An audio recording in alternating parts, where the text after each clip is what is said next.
Hi there, I'm Euge Valovirta, and on this one I'm gonna compare three quite popular studio monitors which are also quite affordable. The A7X, which are actually the most expensive, which are on the stands, the T8V and Yamaha HS8.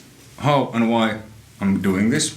Well, I'm sure there's probably few people out there who's interested to know the differences and what I think about these speakers, and I'm thinking of getting a new monitors to myself. This Genelex 8020Ds, I believe, which I've used over 10 years. Fantastic speakers, absolutely great.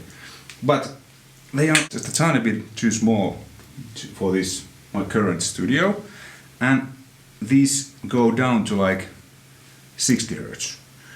And I've been looking at a speaker that goes down around 40 or so. Because I don't want to use separate subs or anything, I just want to have one pair of speakers that can cover the range I need.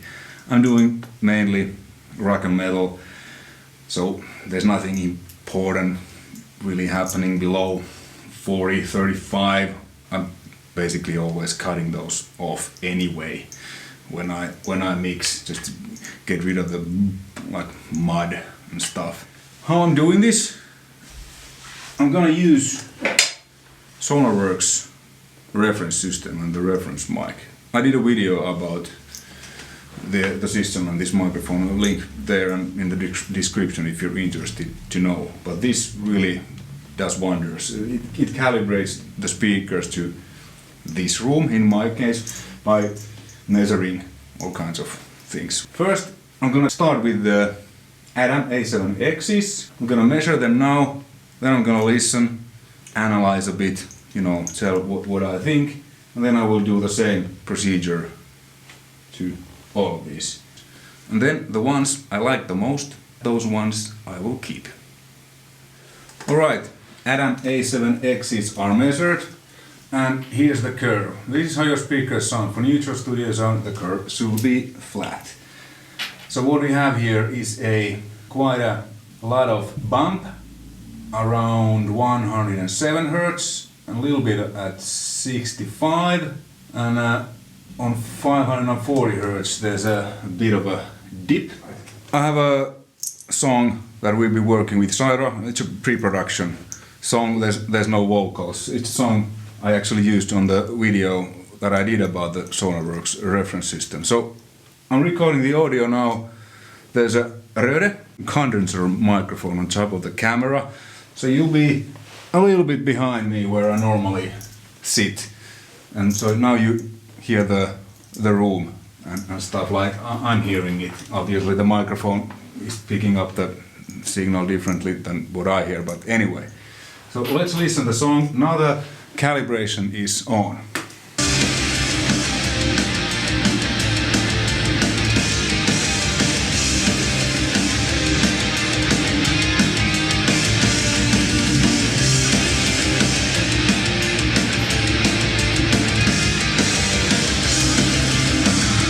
Off.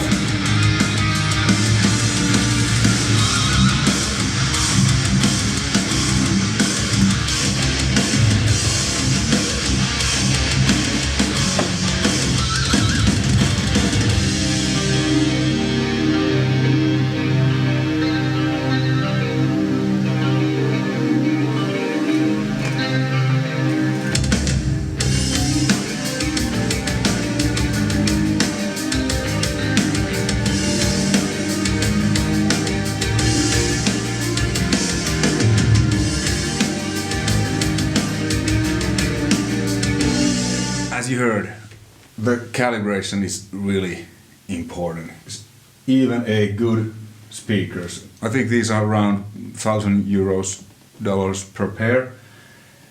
It sounds, I have treated the room pretty well, acoustic panels, kind of acoustic curtain and stuff, and I measured so that the triangle is pretty much, even, so the listening spot is great.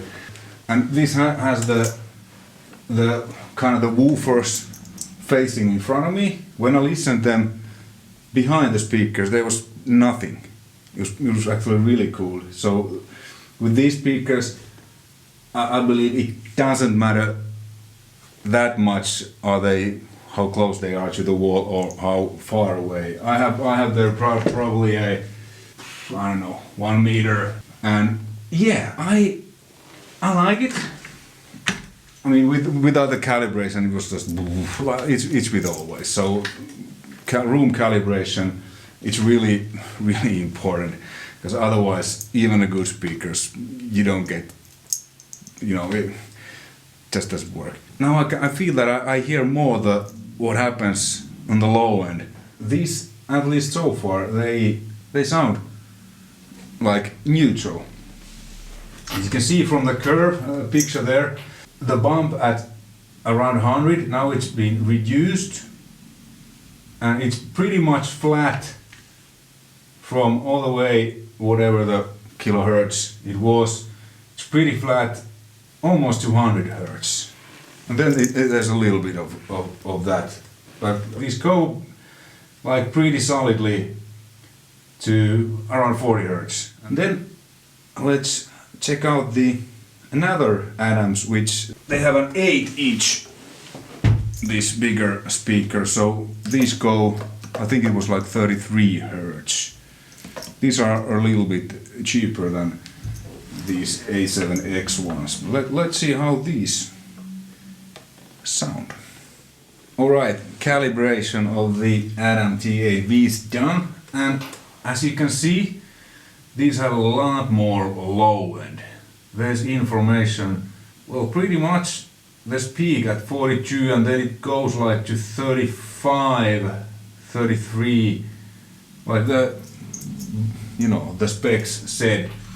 There's quite a bit of a dump at 80 hertz and lots of boost, over 7 dB at 106 hertz. Alright, let's listen the same song.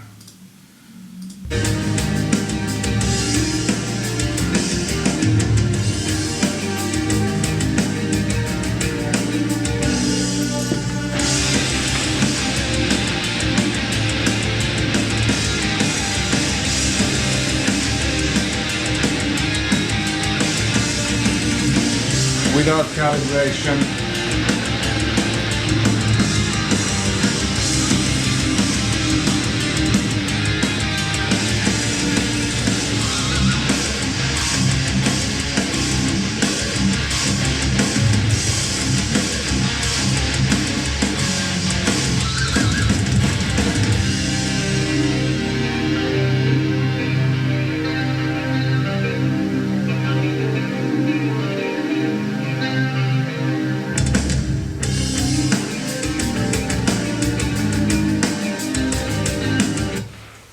Okay, I don't know how well this translates to you, but these have quite a bit more low end.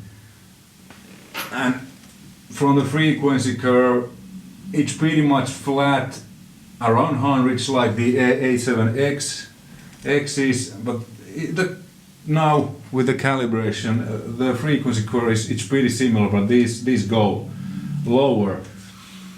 Now with the quick listening, yeah, it sounds bigger, more massive and stuff, and it's really cool if you're just listening music, but I felt like the mid-range was a little bit covered by the huge low end.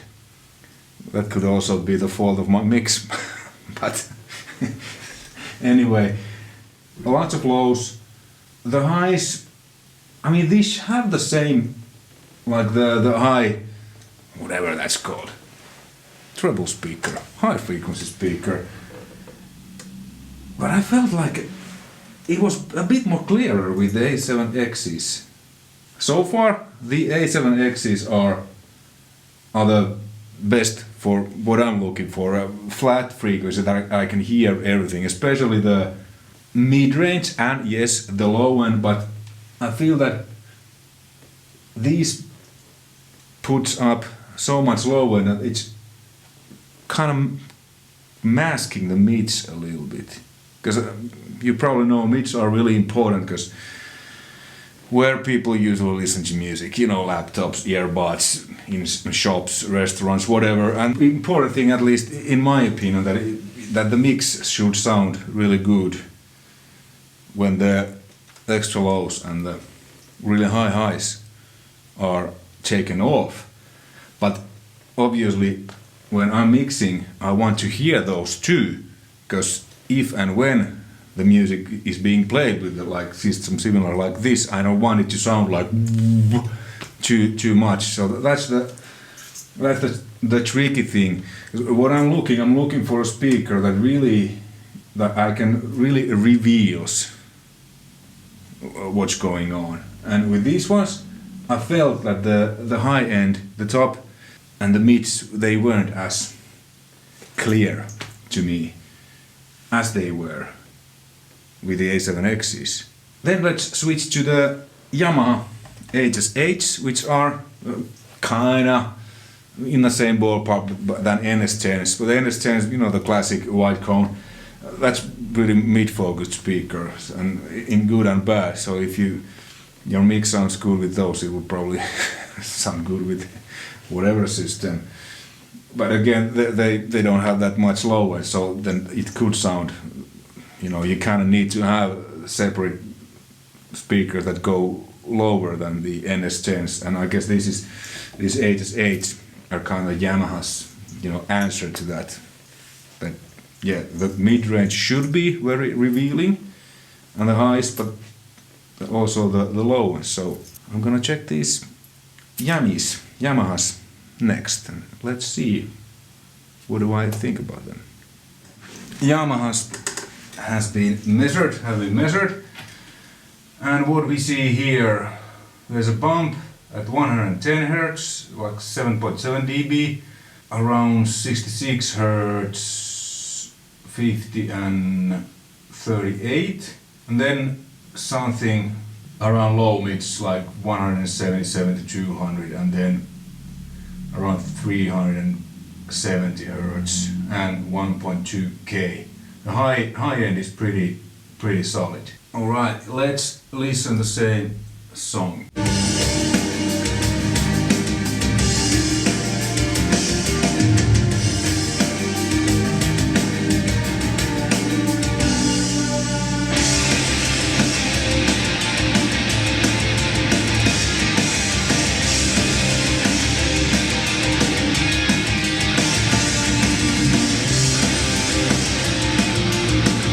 Calibration off.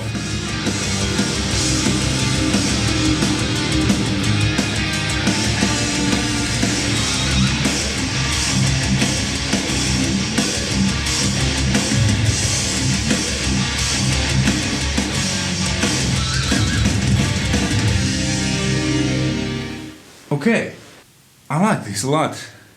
There was a low end, but it didn't mask the mids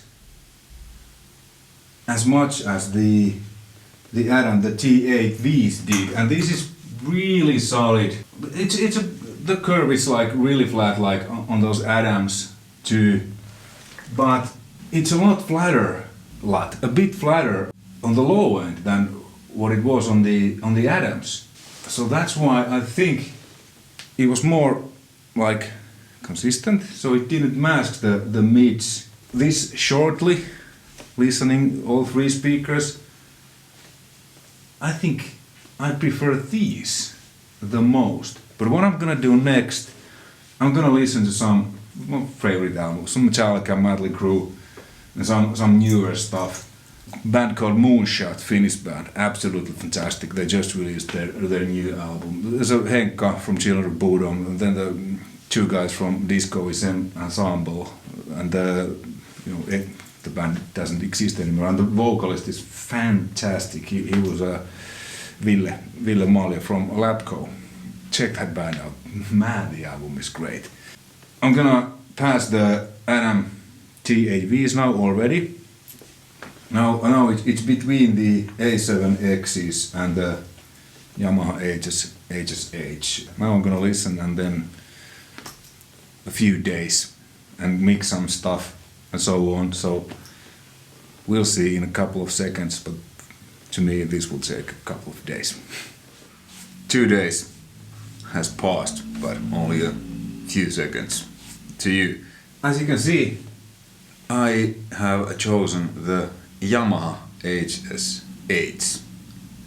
Why? To me, they were the most clear. There was a lot of low end, but it was balanced. The low end didn't mask the mids, and the mids were really present, like on the legendary NS10s. I mean, those mids are, you can hear it so clearly. What I did, so I mixed the song 3 times with different speakers. The T8Vs I left out because those were the low end was covering too much of the mids, even with the calibration. So they are probably good for just if you want to listen to music and enjoy a big low end. But for like what I'm looking for, mixing, like professional recording mixing purposes, those were out. I'm not sure how well this translates to you, and we should listen to this with speakers that I didn't mix that. I actually did that with these. So I mixed the song 3 times completely from the scratch. I mean, yes, of course, we're humans. We're never, you know, if I would mix the song today with the Yamahas and tomorrow with the Yamahas, it would probably sound different. But anyway, let's listen shortly, and I will explain a little bit more.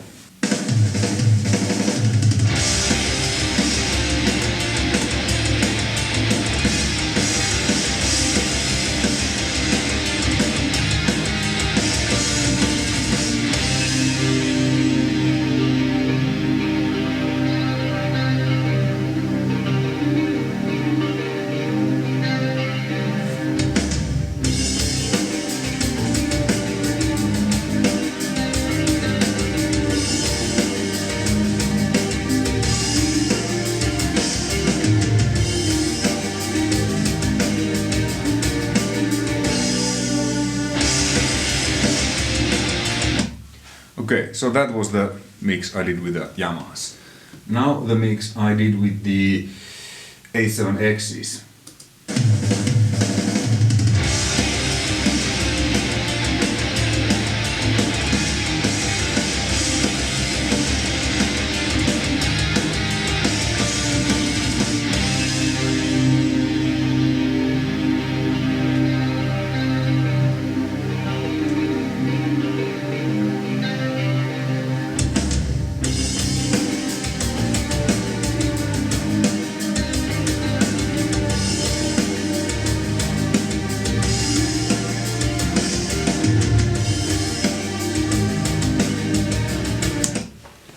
Okay, they are pretty close, but differences, at least to me, how I'm hearing this. The Yamaha mix, the low end is a little bit more clearer. I think the bass guitar and the kick drum, they work together a little bit better.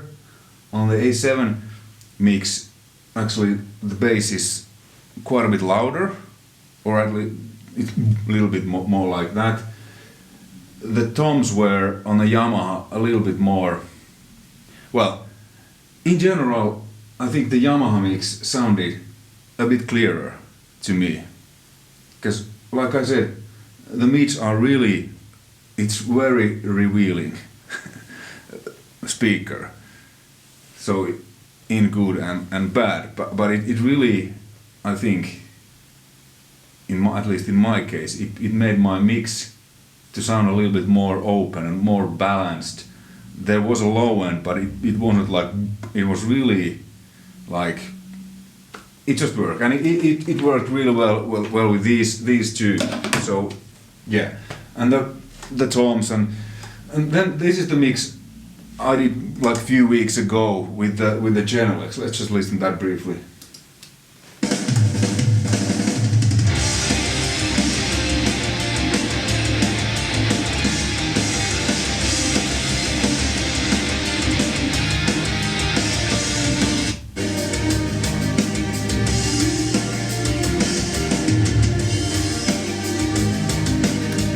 Now with the Yamahas, there's a little bit of that low end. But again, when I listen to with the Sennheisers, you know, different speakers than I did any of the mixes.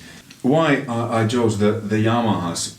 Like I said, they're very revealing. I can hear everything. The low end isn't masking anything. And I actually now have these general specs infos. And I think the reason why Yamahas sound clearer to me is because the crossover is at 2 kHz. So what that means is that this loudspeaker, it, you know, speaks everything up until 2 kHz, and then it's the tweeter. But on these A7Xs, the crossover is at 2.5. So this speaker, well, it's 7-inch, it's a little bit smaller, there's not that much low end, so it speaks everything up until 2.5, and then it's this. And on the A7Xs, the crossover was 2.6, and they go down to 33 Hertz, yeah, 33 to 25 kilohertz. So that's why I think the mids didn't sound so clear to me. The low end masked quite a little bit, and the A7Xs go from 42 to 50, and the Yamahas go to from 38 Hertz to 30 kilohertz. I mean, 50 is like, at least, I'm not sure if I hear anything above 20 kHz anyways. So, yeah. Couple other differences between the speakers. These two, the AX7 and the Yamahas, they are front-loaded. It works a bit similar than on guitar cabinets. Like my Fryette fat bottom cabinet, it's front-loaded. So that means that the low end is really tight. With rear-loaded, they are a little bit easier to make, I guess cheaper to make. And this T8V, this is rear-loaded. So this also, I think, makes the low end a little bit not as tight. That's why this is quite a bit cheaper among a couple of other reasons. This has the tweeter here, which is quite big. The Yamaha had the tweeter also in the back, but there wasn't that much leak to the wall than what this had. This didn't have any, there's no like that woofer hole behind, so it's here. So this was, I think, if you're in a small place where you can't maybe have the speakers, you know, out from the wall, back wall and side walls, then I will probably choose this one. Because this goes down to 42, so you can quite clearly hear the low end. Conclusion. I think both these are great. Yamaha has more low end. It speaks the low end better. What these have in the back? Well, here is a control, high shelf, low shelf, and tweeter level. So there's lots of controls. I had everything on all speakers set to noon. This has the most controls. The Yamaha had some, but I set everything to noon, volume, all these, because I used the SonarWorks reference system. I just wanted everything to be neutral, and then the SonarWorks, you know, can do its job. And what's good for me, because this isn't sponsored by any of these companies or anyone, I'm gonna actually buy these speakers. These were the most cheapest. I think the pair is like $550 or something. The Adams T8Vs, they're approximately the same price. They were just a little bit more expensive. And these goes, the A7Xs, these are like, I think it was around €1,000 a pair. So the price doesn't always mean that it will work the best. Like my favorite overdrive of all time, Boss SD1, it's one of the most cheapest overdrives. Thanks for watching, and big thanks again to MusiX for letting me borrow the speakers. Links in the description to MusiX site where you can purchase these, and also to the company's size for more of the technical info and stuff. Hopefully you found this interesting, informative and useful. If you liked, you know the drill. Thumbs up, subscribe. Take care. Until next time. Bye.